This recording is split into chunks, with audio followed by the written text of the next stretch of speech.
नमस्कार दोस्तों, दिन भर की फटाफट खबरों के साथ मैं हूं आपके साथ अशोक वर्मा। बने रहिए हमारे साथ। आजमगढ़ मुख्य चिकित्सा अधिकारी डॉक्टर ए.के. मिश्रा ने बताया है कि पूर्व प्रेषित सैंपल्स में से 9 व्यक्तियों की जांच रिपोर्ट पॉजिटिव प्राप्त हुई है। सीएमओ ने बताया कि संबंधित तहसीलों से रिपोर्ट प्राप्त होने के उपरांत कंटेनमेंट जोन घोषित होगा।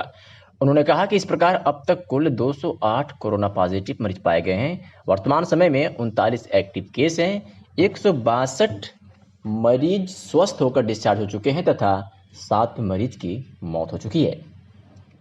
साथ ही जिला अधिकारी ने कहा कि कंटेनमेंट जोन के निर्धारण के संबंध में दी गई व्यवस्था के अनुसार जनपद के डॉक्टर ए.के. मिश्रा वाली गली, मोहल्ला सिधारी नगर, पालिका परिषद आजमगढ़, तहसील सदर का संपूर्ण क्षेत्र कंटेनमेंट जोन होगा।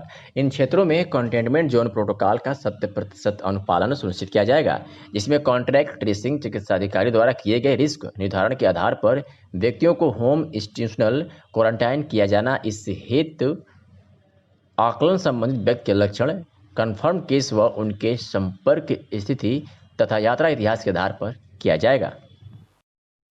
मुख्य चिकित्सा अधिकारी डॉक्टर ए.के. मिश्रा ने बताया है कि अब तक कुल 5,658 जांच रिपोर्ट प्राप्त हुई है, जिसमें कुल 5,459 जांच रिपोर्ट नेगेटिव है और 199 जांच रिपोर्ट पॉजिटिव है। इस प्रकार आज 24 जून 2020 को 141 सैंपल्स जांच के लिए कलेक्ट किया गया है।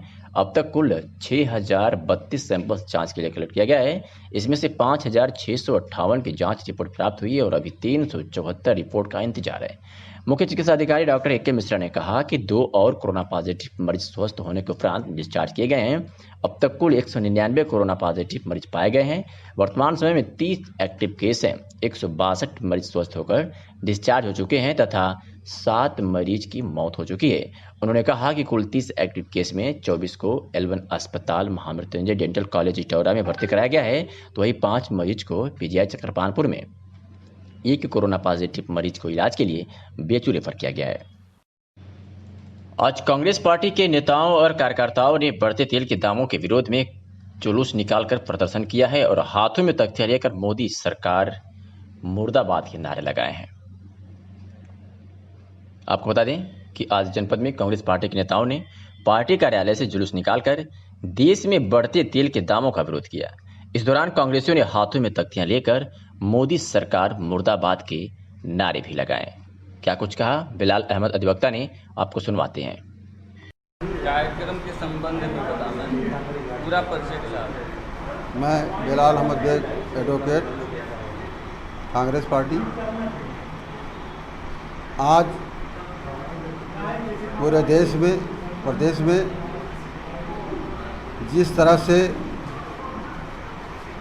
डीजल का दाम पेट्रोल से ज़्यादा हो गया है और इस महामारी के दौर में जिस तरीके से डीजल और पेट्रोल का दाम बढ़ रहा है, उससे पूरे देश की जनमानस आहत है, दुखी है और इससे महंगाई बहुत ही तेज़ी के साथ बढ़ेगी और महामारी की तो मार है ही है जनता पर, और महंगाई की मार से, भूखमरी से जनता और तेज़ी से मरने लगेगी। यह स्थिति आज पैदा होने जा रही है। देश बड़ी विकट परिस्थितियों से गुजर रहा है, लेकिन जो हमारी मौजूदा सरकार है वो इस पर किसी तौर पर ध्यान नहीं दे रही है। मौजूदा सरकार अमीर को और अमीर बनाने का काम कर रही है, गरीब को और गरीब बनाने का काम कर रही है। ये सिर्फ पूंजीपतियों की सरकार है, पूंजीपतियों के लिए सिर्फ काम कर रही है। देश की आम जनता से इसका कोई सरोकार नहीं है। देश की क्या किए आप लोग? आज हम लोगों ने जो पेट्रोल और डीजल का दाम बढ़ा है बुरी तरह से, और सबसे बड़ी बात, शर्म की बात है कि डीजल का दाम आज तक कभी भी जो है पेट्रोल से ज़्यादा कभी नहीं रहा। आज ये स्थिति कि आज डीजल का दाम पेट्रोल से ज़्यादा चला गया, इसका मतलब है कि सरकार पूरी तौर पर विफल हो गई है, नाकामयाब हो गई है। इसके लिए हम लोगों ने कि पेट्रोल और डीजल के दाम को जो राष्ट्रीय स्तर पर जिस तरह से दाम हैं, घटे हुए हैं कच्चे तेल के, उसी तरह से उसी स्तर पर लाया जाए ताकि आम जनता को राहत मिल सके और देश हमारा आगे जा सके, विकास कर सके। ये के साथ आज हम लोगों ने जुलूस निकाला था और इस महंगाई की मार से जनता को बचाने के लिए, जागरूक करने के लिए ये हम लोगों ने आंदोलन किया। आजमगढ़ पुलिस अधीक्षक प्रोफेसर त्रिवेणी सिंह के निर्देश पर जनपद में अपराध व अपराधियों पर नियंत्रण हेतु चलाए जा रहे अभियान के तहत थाना जीयनपुर की पुलिस ने एक वांछित अभियुक्त को गिरफ्तार करने में सफलता हासिल की है। तो वही थाना मुबारकपुर की पुलिस ने भी एक वारंटी को गिरफ्तार कर सफलता हासिल की है। बात करें तरवा पुलिस की, तो थाना तरवा की पुलिस ने भी एक वांछित अभियुक्त को गिरफ्तार करने में बड़ी सफलता हासिल की है। आपको बता दें कि जनपद आजमगढ़ के विभिन्न थानों द्वारा शांति व्यवस्था हेतु कुल 38 व्यक्तियों के विरुद्ध 151 सीआरपीसी की कार्रवाई की गई है। एक तरफ जहां भारत के प्रधानमंत्री नरेंद्र मोदी अभियान चलाकर बेटी बचाओ बेटी पढ़ाओ के तहत पूरा जोर लगा रहे हैं, तो वही जनपद के तेज तर्रार कप्तान सुपर कॉप नाम से मशहूर प्रोफेसर त्रिवेणी सिंह भी कानून व्यवस्था को चुस्त दुरुस्त रखने में मातहतों को समय समय पर निर्देशित करते रहते हैं। तो वही आजमगढ़ के कुछ पुलिस वाले अभियान और कानून को अपने जेब में रखकर काम कर रहे हैं, जिसके परिणाम स्वरूप मनबड़ों को अपराध करने की खुली छूट मिल जाती है। ऐसा एक मामला अरौला थाना क्षेत्र के बरईपुर गांव में सामने आया है, जिसमें एक 13 साल की नाबालिग लड़की के साथ उसका चाचा निवासी बरईपुर थाना अरौला पिछले कई महीनों से दुष्कर्म करता रहा। इसका विरोध करने पर पीड़िता के भाई बहन और स्वयं पीड़िता को जान से मारने की धमकी देकर जबरन संबंध बनाता रहा, जिसके परिणाम स्वरूप पीड़िता 7 महीने की गर्भवती हो गई है। पीड़िता के माता पिता का स्वर्गवास होने और उनकी बड़ी बहन की शादी हो जाने से पीड़िता अपने चाचा के घर ही रहती थी। इसकी जानकारी जब गांव वालों को लगी तो मामला अरौला थाने में आया, तो पीड़िता द्वारा दिए गए प्रार्थना पत्र को तत्कालीन थानाध्यक्ष संदीप यादव आरोपी द्वारा प्रभावित होने के कारण दबाव देकर संशोधित करते हुए जन्मतिथि को बदलकर 19 साल कराकर मुकदमा दर्ज कर लिया, जबकि पीड़िता के आधार कार्ड और शैक्षणिक प्रगति पत्र पर पीड़िता की जन्मतिथि 7/7/2007 दर्ज है। इस हिसाब से पीड़िता नाबालिग है। इस प्रकार के पुलिस के मामले में लीपापोती कर मामले को निपटाने का प्रयास कर रही है। कहाँ मकान है? साहब वाला जगह किराया वाला है। तो साथ का हुआ है? साहब उनके साथ चाचा हमसे जोर जबरदस्ती संबंध बने होंगे और उनके साथ ऐसा क्रियाधारक काम करेंगे। का नाम है तोरे चाचा के? अतुल कुमार। कै भाई बहन हमारे लोग? भाई। तू का हो सबसे छोट हो बड़ी? सबसे छोट है। और बड़ी बहन कहाँ है? बड़ी बहन महाराजगंज में उनका शादी हो गई। भाई साहब यही महाराजगंज में ईंटा गारा वाला काम कर रहे हैं। माई बाप का कहा हम? मर गया ना साहब। तो का मामला पहले कुल बतावा। साहब हमारे साथ ऐसा जोर जबरदस्ती संबंध बने होंगे। साहब हम उनके घरे रात रानी बनावतानी खियावतानी पहनावतानी। साहब हम जब अपने घर वालों के बतावे कहेंगे तो हमसे जाने के मारे कि हमरे भाई बहन के मारे धमकाऊंगे या मैं बताइबी तोरे भाई के तोरे बहन के मार डाला अगर तो बताइबी। के तो धमकी देला है? अतुल कुमार। अतुल कुमार क्या है तुम्हारे? चाचा है। हाँ। तब इसकी जानकारी थाने को कैसे हुई? साहब जौन एक जने माँ बाबा लगत रहने उधर फोन करने की साहब ऐसे बात किया और जवन है कि लड़की बहुत बड़ा मैटर हो गया। साहब जो है कि ऐसे 7 लोग कर ले रहा। तुम्हारी उम्र कितनी है? 13। तो 19 साल की उम्र लिखवाई हो? साहब जो है कि ये लोग डरवा धमकाए हमसे 19 साल के उम्र लिखवाई है। कौन डराया धमकाया? साहब पुलिस द्वारा। पुलिस ने डराई धमकाई तुमको? हाँ। क्या तुम्हारे पेट में बच्चा भी है? हाँ। कितने महीने का? 7। अच्छा। जिलाधिकारी की अध्यक्षता में कलेक्ट्रेट सभागार में समीक्षा बैठक संपन्न हुई।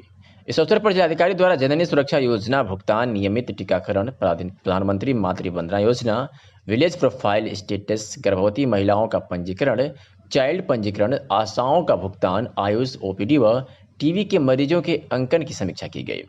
जिलाधिकारी ने समस्त MOIC को निर्देश दिए कि नियमित टीकाकरण कराते रहें एवं ट्यू लिस्ट नियमित बनाएं, प्रधानमंत्री मातृ वंदना योजना में सुधार लाएं। समीक्षा के दौरान गर्भवती महिलाओं का पंजीकरण में बिलरियागंज, जहानागंज, मार्टिनगंज, पवई, सठिया, मुबारकपुर एवं चाइल्ड पंजीकरण में बिलरियागंज, जहानागंज, पवई, सठिया, मुबारकपुर व तहबरपुर की बेहद खराब प्रगति पाए जाने पर कड़ी नाराजगी व्यक्त करते हुए समस्त MOIC को निर्देश दिए कि ब्लॉकों में सुधार लाएं, अन्यथा कार्रवाई की जाएगी। आशाओं का भुगतान में देरी न करें, टीबी के मरीजों के अंकन को बढ़ाएं। वर्ष 2020 में संचारी रोग नियंत्रण अभियान एवं दस्तक अभियान का द्वितीय चरण दिनांक 1 जुलाई से 31 जुलाई 2020 तक की जानी है। जिलाधिकारी ने एसीएमओ को डॉक्टर AK सिंह को निर्देश दिए कि उक्त अभियान को सफलतापूर्वक संचालन के लिए कार्य योजना बनाकर उपलब्ध कराएं। थाना देवगांव में विगत दिनों हुई 2 लाख की लूट का पुलिस ने अनावरण कर दिया है और 2 वांछित अभियुक्त अवैध तमंचा व लूट की नकदी के साथ गिरफ्तार कर लिया है। आपको बता दें कि 28 मई 2020 को थाना देवगांव अंतर्गत ग्राम चकमुजनी में अच्छेलाल अपने भाई व अपने मां के साथ SBI लालगंज से पैसा निकालकर टेम्पो से घर आया था। टेम्पो से घर पर उतरते ही बैंक से पीछा कर रहे एक अपाचे पर 3 अभियुक्तों द्वारा झोला में रखा 2 लाख रुपए छीनकर भाग गए थे। विरोध करने पर फायर भी बदमाशों द्वारा किया गया था, जिसके संबंध में अच्छेलाल द्वारा थाना स्थानीय पर अज्ञात बनाम अपाचे मोटरसाइकिल सवार 3 बदमाश अज्ञात पंजीकृत कराया गया था। पुलिस अधीक्षक आजमगढ़ प्रोफेसर त्रिवेणी सिंह द्वारा उपरोक्त प्रकरण को संज्ञान में लेते हुए घटना का शीघ्र अनावरण हेतु स्थानीय पुलिस एवं स्वाट टीम तथा सर्विलांस टीमों का गठन किया गया। विवेचना एवं अनावरण के दौरान बैंक एवं अन्य CCTV फुटेज तथा अन्य साक्ष्यों के तहत राजेश यादव, सुभाष यादव, आफ्ताब अहमद उर्फ राहुल, राजेंद्र प्रसाद यादव, संजय यादव व महेश यादव का नाम भूमिका में प्रकाश में आया, जिसमें पुलिस ने मुखबिर की सूचना पर संजय यादव और महेश यादव को गिरफ्तार कर लिया है। इस बाबत क्या कुछ कहा SP आजमगढ़ ने, आपको सुनवाते। 5 को एक लूट हुई थी जिसमें एक व्यक्ति बैंक से 2 लाख रुपए निकाल के जा रहा था।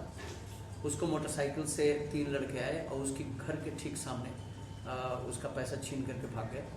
उसमें हमारी टीम लगी हुई थी। आज इसमें 2 लोगों को गिरफ्तार किया गया है। इसमें एक RP यादव नाम का व्यक्ति है जो आजमगढ़ में रहता है, उसी ने ये पूरी प्लानिंग की थी। उसी ने आजमगढ़ से जौनपुर से 2 लड़कों को बुलवाया था, जो ये लड़का संजय यादव है और महेश यादव। इन दोनों लड़कों को बुलवा करके जो लुटेरे हैं, वो जो 3 लुटेरे जिनके नाम प्रकाश में आए हैं, उनको बुलवाया गया था। पूरी रैकी की गई थी। वो जो व्यक्ति है RP यादव, वो बैंक में भी गया था, उसने 1000 रुपया निकाला भी था और जब ये पैसा निकाल के जा रहे थे तो उसी ने उस मोटरसाइकिल पे जो 3 लड़के बैठे थे उनको सूचना दिया था। उसके बाद आकर के उन लोगों ने किया था। इस पे जब हम लोग गहराई से छानबीन किए और हम लोगों ने इस पे काफ़ी पड़ताल की तो पता चला कि ये गैंग जो है जौनपुर का है और उसमें एक व्यक्ति जो आफ्ताब है वो करीब 9-10 साल जेल में रह के आया है मुंबई से। वो बड़ा लुटेरा है। ये जो 2 और लड़के जो जौनपुर के हैं ये भी बड़े लुटेरे हैं, सात्विक लुटेरे हैं। उनके लिए हमारी कई टीमें गठित हैं, वो शीघ्र ही गिरफ्तार हो जाएंगे। अभी 2 लोगों को गिरफ्तार करके भेजा गया। एक वो व्यक्ति जो तथाकथित बताया जा रहा है कि वो वकील है, उसकी गिरफ्तारी और प्लस ये जो 3 लड़के लुटेरे जो मोटरसाइकिल पे जा रहे थे, इनकी गिरफ्तारी शेष है। मुझे पूरा यकीन है बहुत जल्दी हमारी टीम उनको गिरफ्तार करने में सफलता हासिल करेगी। जो टीम ने इस पे काम किया है उसको हमारी तरफ से 25,000 रुपये का इनाम दिया जाता है और जो लड़के जो 3 लड़के फरार हैं, जो 2 लड़के अभी गिरफ्तार हुए हैं, इनसे 25,000 रुपये की बरामदगी भी हुई है और इनके पास से कट्टा और तमंचा भी मिला है।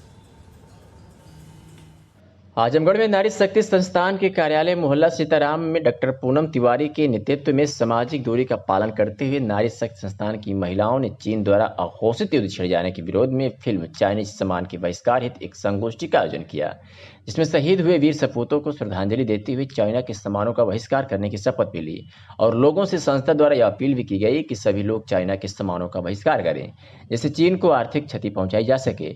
इस अवसर पर संरक्षक विजय लक्ष्मी मिश्रा, नीतू कश्यप, सोनी चौरसिया, प्रतीक्षा तिवारी आदि नारी शक्तियां उपस्थित रही। आजमगढ़ के दीदारगंज थाना क्षेत्र के मार्टिनगंज बाजार में पुलिस अधीक्षक के निर्देश पर थानाध्यक्ष द्वारा हेलमेट व मास्क न लगाने वालों के खिलाफ चेकिंग अभियान चलाकर ई-चालान की कार्रवाई की गई। दीदारगंज थाना क्षेत्र के मार्टिनगंज बाजार सहित अन्य बाजारों में थानाध्यक्ष धर्मेंद्र कुमार सिंह के नेतृत्व में मास्क व हेलमेट न लगाकर वाहन चला रहे लोगों के खिलाफ चेकिंग अभियान चलाकर 100 से अधिक वाहन चालकों के खिलाफ चालान व गाड़ियों को सीज कर उचित कार्रवाई की गई है। निजामाबाद थाना क्षेत्र के फरिया गांव निवासी भाजपा नेता एहसान खान का आरोप है कि उन्हें जान से मारने की धमकी मिल रही है और उन्हें उनके मोबाइल पर फोन करके कहा जा रहा है कि भाजपा छोड़ दो, नहीं तो तुम्हें जान से मार दिया जाएगा। एहसान खान भाजपा नेता ने बताया कि निजामाबाद थाने में मुकदमा दर्ज भी कर लिया है, लेकिन आज तक कोई कार्रवाई नहीं हुई, जिसके कारण एहसान खान भाजपा नेता डरे हुए हैं। सुनवाते हैं क्या कुछ कह रहे हैं एहसान खान। एहसान खान भाजपा नेता, फरिया घर है, विधानसभा दीदारगंज, थाना निजामाबाद, तहसील निजामाबाद। क्या मामला है? मामला मेरी यहाँ बार बार धमकी आ रही है और ये ईद से 5 दिन पहले से मेरे यहाँ लगातार धमकियाँ आ रही है। मैंने जाके FIR भी किया, फिर CO साहब से भी कहा, FIR के बाद भी फिर SO से भी मैंने कहा, कई धमकियाँ आई। तो इन लोग प्रशासन को भी उल्टा सीधा बोलते थे और RSS और मोदी जी और जोगी जी के और अमित शाह जी के खिलाफ इन लोग ट्वीट में डाले, तो मैं उसको थोड़ा विरोध किया। उस पर मुझको बोले कि आप भाजपा छोड़ दीजिए, नहीं मार दिए जाओगे। और मैं मुस्लिम हूँ, मैं एहसान खान मेरा नाम है, मैं भाजपा की राजनीति करता हूँ और ये सारे लोग जानते हैं, प्रदेश से लेके जिला से लेके सारे लोग जानते हैं मुझको।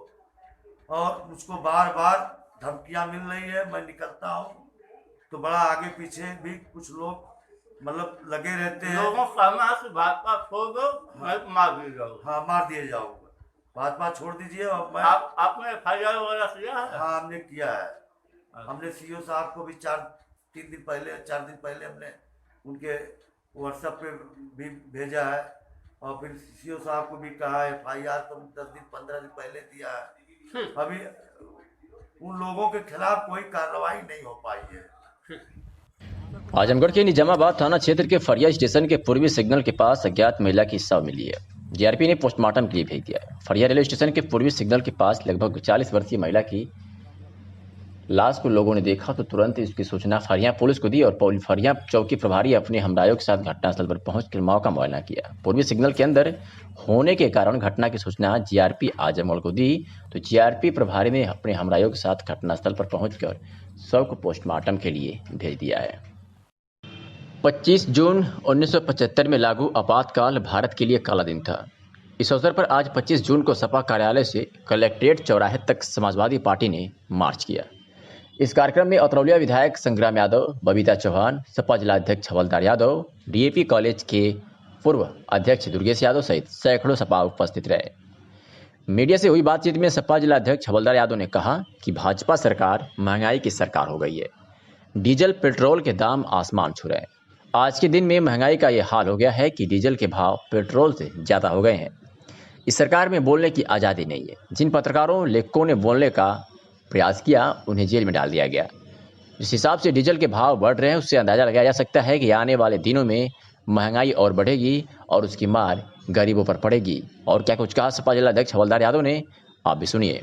पर पड़ेगी, छोटे उद्योग धंधों पर पड़ेगी, कुटीर उद्योगों पर पड़ेगी। जब उन पे पड़ेगी तो वह पूरा पैसा गरीबों से वसूलने का काम करेंगे, सामान महंगा कर देंगे, सभी चीज़ों के दाम महंगे हो जाएंगे, गरीब उस पैसे को देने पर मजबूर होगा। तो हमारा इसका विरोध है और आने वाले दिनों में भी हम लोग विरोध करेंगे। आजमगढ़ नगर क्षेत्र में छुट्टा घूम रहे सुअरों से फैल रही गंदगी को रोकने व नगर क्षेत्र में खराब पड़े इंडिया बारका हैंडपंप की मरम्मत के लिए भारत रक्षा दल की महिला शाखा द्वारा आज मंडलायुक्त आजमगढ़ को ज्ञापन देकर मांग की गई कि इन छुट्टा घूम रहे सुअरों के पालन करने वालों को मना किया जाए व सुअरों को सड़क पर न छोड़ें, इन्हें बाड़े में रखकर पालें। ज्ञापन देने आए कार्यकर्ताओं ने मंडलायुक्त को बताया कि नगर पालिका क्षेत्र आजमगढ़ में कई मोहल्लों में छुट्टा घूम रहे सुअरों से काफ़ी गंदगी फैलती है।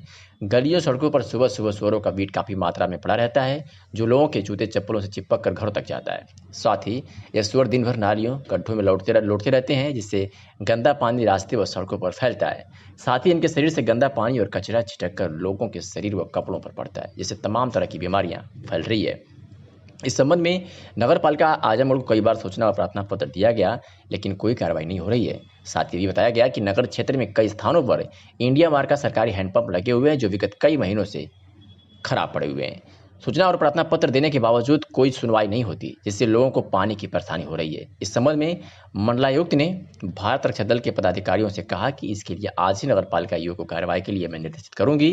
ज्ञापन देने वालों में नगर अध्यक्ष नीतू मिश्रा सहित तमाम भारत के कार्यकर्ता मौजूद थे।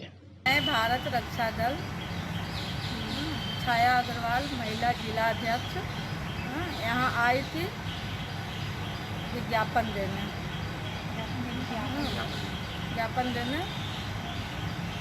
कि शहर में बहुत ज़्यादा लोग सुअर उअर पाल रखे हैं, इससे शहर की स्थिति बहुत ख़राब हो गई है। बहुत ज़्यादा गंदगी हो गई है, मंदिर मस्जिद गुरुद्वारे सब जगह चप्पल जूता की वजह से सब सारे जगह गंदगी फैल रही है। हाँ, नाली उली की वजह से। और दूसरी कि यहाँ शहर में पूरे हैंड पाइप जो है सारी सूखी पड़ी है। इस विषय में मैं आई थी मैडम से रिक्वेस्ट करने कि आप इस पर ध्यान दें और जल्द से जल्द कोई कार्रवाई करें।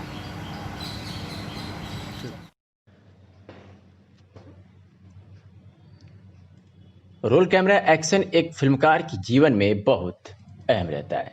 मुंबई से वापस आए कोरोना और फिल्मी वायरस से डरे सहमे लाखों टेक्नीशियन, फिल्मकार और कलाकार पूर्वांचल नगरी में अपनी एक जमीन तलाश रहे हैं। इसी उद्देश्य के साथ अरविंद चित्रांश ने अंतर्राष्ट्रीय भोजपुरी संगम भारत के अपने कोलाघाट कार्यालय पर प्रवासी फिल्मकार, टेक्नीशियन और बॉलीवुड कैमरा टेक्नीशियन चंद्रपाल सिंह और उनकी टीम के साथ पूर्वांचल फिल्म सिटी के लिए महत्वपूर्ण चर्चा के साथ एक बैठक की गई। एआर एंटरटेनमेंट के फाउंडर डायरेक्टर अरविंद चित्रांश ने कहा कि जाने माने cinematographer, director, producer, film Mayuri, मझधार, लकीर का फकीर और भूरी जैसे महत्वपूर्ण फिल्म बनाने वाले चंद्रपाल सिंह के अनुसार कोरोना वायरस के चलते हिंदी फिल्म सिनेमा बॉलीवुड भी ठप पड़ गया है, जिसके चलते फिल्म जगत की अर्थव्यवस्था डगमगा गई है। इसका असर पूर्वांचल के स्थानीय फिल्ममेकरों पर पड़ रहा है। वायरस के चलते इन्हें अपनी आने वाली हिंदी फिल्म मयूरी की शूटिंग कुछ समय के लिए रोकनी पड़ी, जो पूर्वांचल के आजमगढ़, महाराजगंज, गोरखपुर, देवरिया और वाराणसी में शूट होने जा रही थी, जिसमें मुख्य कलाकार शक्ति कपूर, कोनिका लाल, सानिया सिन्हा और कई पूर्वांचल के स्थानीय कलाकार हैं। फिल्म के डायरेक्टर पंकज शर्मा ने बताया कि फिल्म की यूनिटी और क्रू सभी लोग पूर्वांचल के आजमगढ़ और गोरखपुर में, लेकिन अभी झंझावात के कारण शूटिंग कुछ समय के लिए स्थगित करनी पड़ी है। अंतर्राष्ट्रीय भोजपुरी संगम के कार्यालय पर पूर्वांचल फिल्म सिटी के लिए आयोजित बैठक में director producer Chandrapal Singh, Bollywood celebrity manager एवं event director Arvind Chitransh, cameraman Kaushik Srivastava, राष्ट्रीय कला सेवा संस्थान से शिवम श्रीवास्तव, कृष्णा वीडियो एवं ब्रॉडकास्ट से KP Singh, Suryan Singh actor, production head Shailesh Singh और कर्मजीत जी उपस्थित रहे। जिलाधिकारी राजेश कुमार की अध्यक्षता में देर सांय कलेक्ट्रेट सभागार में तहसील स्तर पर लंबित रीट याचिकाओं के प्रस्तर आख्या तैयार कराए जाने के संबंध में बैठक संपन्न हुई। इस अवसर पर जिलाधिकारी ने समस्त तहसीलदारों को निर्देश दिए कि विभिन्न तहसीलों में लंबित रीट याचिकाओं के प्रस्तर आख्या तैयार कर माननीय उच्च न्यायालय में काउंटर एफिडेविट दाखिल करना सुनिश्चित करें। इसके साथ ही उच्च न्यायालय द्वारा निस्तारण हेतु जो लंबित प्रत्यावेदन है उसे समय सीमा के अंदर तत्काल निस्तारण करना सुनिश्चित करें। इसके साथ ही जो अवमानना याचिका लंबित है उसे समय से अनुपालन आख्या उच्च न्यायालय में प्रस्तुत करें। इस अवसर पर अपर जिलाधिकारी वित्त राजस्व गुरु प्रसाद सहित समस्त तहसीलदार उपस्थित रहे। सबाना आजमी की सामाजिक संस्था मिजवा वेलफेयर सोसाइटी के चिकनकारी सेंटर में 2 अप्रैल से ही मास्क बनाया जा रहा है। संस्था में अभी तक लगभग 35,000 मास्क बनाया जा चुका है और देश के विभिन्न हिस्सों में वितरित भी किया गया है। उत्तर प्रदेश के लगभग 10 जिलों में इसका वितरण किया गया। इसके अलावा बिहार, दिल्ली और राजस्थान के अलग अलग हिस्सों में इसका वितरण हुआ है। लगभग एक सप्ताह से डिजाइनर मनीष त्रिपाठी के सहयोग से अब मिजवा में डिजाइनर मास्क बनाया जा रहा है और एक दिन में लगभग 200 डिजाइनर मास्क तैयार किया जा रहा है। साथ ही चिकनकारी मास्क की भी सैंपलिंग हो चुकी है और जल्द भी इसका कार्य शुरू होगा। इससे मिजवा एवं आसपास के गांव की लड़कियों को रोजगार मिल रहा है। मेरा नाम संयोगिता है, मैं चिकनकारी सेंटर की सेंटर इंचार्ज हूँ। अभी तक हमने 35,000 मास्क बनाए हैं जो देश के विभिन्न हिस्सों में बांट चुके हैं और अब हम डिजाइनर मास्क बना रहे हैं जो एक दिन में 200 मास्क तैयार कर देती हैं हमारी लड़कियाँ। और ये डिजाइनर मास्क हम मनीष त्रिपाठी के साथ मिलकर उनके माध्यम से तैयार कर रहे हैं। इसके अलावा अब हम मास्क पे भी चिकनकारी का काम शुरू करने वाले हैं और उसकी सैंपलिंग हो चुकी है। जल्दी ही हम उस पर काम करेंगे। आजमगढ़ के बिंद्रा बाजार में मोहम्मदपुर विकासखंड के रानीपुर रस्म गांव की दुर्दशा का नज़ारा खुद देखना हो तो इस अम्बेडकर बस्ती में देखने को मिल जाएगी। ऐसा कहा जाता है कि जनपद की सबसे बड़ी ग्राम सभा जनसंख्या और क्षेत्रफल दोनों में मानी जाती है। इसके पूर्व जनसंख्या में अमीलो जो नगर पंचायत के अधीन हो गई। आज रानीपुर रजमो जनपद की सबसे बड़ी ग्राम सभा के रूप में देखी जाती है, लेकिन विकास की गंगा इस कदर यहाँ पर बह रही है कि हर तरफ गड्ढा नाला खुला हुआ नजर आ रहा है। ना तो रास्ता दिखाई देता है और ना ही कहीं कोई काम दिखाई देता है। आज रानीपुर रजमो के अंबेडकर बस्ती के लगभग 50 से अधिक संख्या में लोग सोशल डिस्टेंस का पालन करते हुए पानी में जाकर प्रदर्शन किया और स्थानीय लोगों ने मोहम्मदपुर खंड विकास अधिकारी मोहम्मदपुर से वार्ता किया। इस पर खंड विकास अधिकारी मोहम्मदपुर संतोष नारायण गुप्ता ने गांव में आकर समस्या देखने को कहा, तब जाकर लोगों ने प्रदर्शन समाप्त किया। लोगों ने भी आरोप लगाया कि ग्राम प्रधान के यहां जब भी समस्या को लेकर जाते हैं तो टरका देते हैं। लोगों का आरोप है कि लगभग 15 से 20 वर्ष से अधिक का समय गुजर गया, लेकिन आज तक ना तो इस गांव में रास्ता बना और ना ही नाली खड़ंजा का निर्माण हुआ। लोग पानी में होकर आने जाने को विवश हैं। बरसात के समय पूरी तरह रास्ता पानी में तब्दील हो जाता है। इससे आवागमन में परेशानी शुरू हो जाती है। लोग अपने चप्पल जूता को हाथ में लेकर पानी के सहारे अपने घर में प्रवेश करते हैं। इस मौके पर धर्मेंद्र राम रजमो, क्षेत्र पंचायत सदस्य बद्री, ग्राम सभा सदस्य ओम प्रकाश सहित तमाम लोग मौजूद थे। रजमो की बस्ती के रहने वाले हैं और हमारे यहाँ रास्ता नाली खड़ंजा की बहुत समस्या, बारिश हो जाती है तो हम लोग बहुत बड़ी मुश्किलों का सामना करना पड़ता है। हमारे यहाँ प्रधान जी नहीं कभी देखने आते हैं, लोग कैसे हैं कैसे नहीं हैं, बहुत बड़ी समस्या हम लोगों की है। हम लोगों से रिक्वेस्ट यही है कि हमारे यहाँ जो भी कोई अधिकारी कर्मचारी आके जांच करे और रास्ते पड़े को सुधार करे। बहुत बड़ी समस्या हमारे यहाँ सबसे ज़्यादा है। मैं रानीपुर रजमो ग्राम सभा सदस्य और हमारे यहाँ लोग सदस्य साथ में हैं। पुलिस अधीक्षक आजमगढ़ प्रोफेसर त्रिवेणी सिंह के आदेश के क्रम में अपर पुलिस अधीक्षक यातायात सुधीर जायसवाल व यातायात प्रभारी कौशल कुमार पाठक द्वारा सड़क दुर्घटनाओं में कमी लाए जाने हेतु 22 जून 2020 से 28 जून 2020 तक के प्रथम सड़क सुरक्षा सप्ताह के दृष्टिगत चतुर्थ दिवस पर नरौली तिराहा पर सड़क सुरक्षा जीवन रक्षा आपकी सुरक्षा हमारा संकल्प का पालन कराते हुए आने जाने वाले करीब 178 वाहनों का प्रदूषण चेक किया गया, जिसमें 52 वाहनों का चलान एमवी एक्ट में किया गया तथा जागरूकता के क्रम में सड़क के मुख्य चौराहा नरौली गिरजाघर पहलवान तिराहा तथा पुलिस ऑफिस गेट पर जन जागरूकता संबंध फ्लैक्सी भी लगाई गई।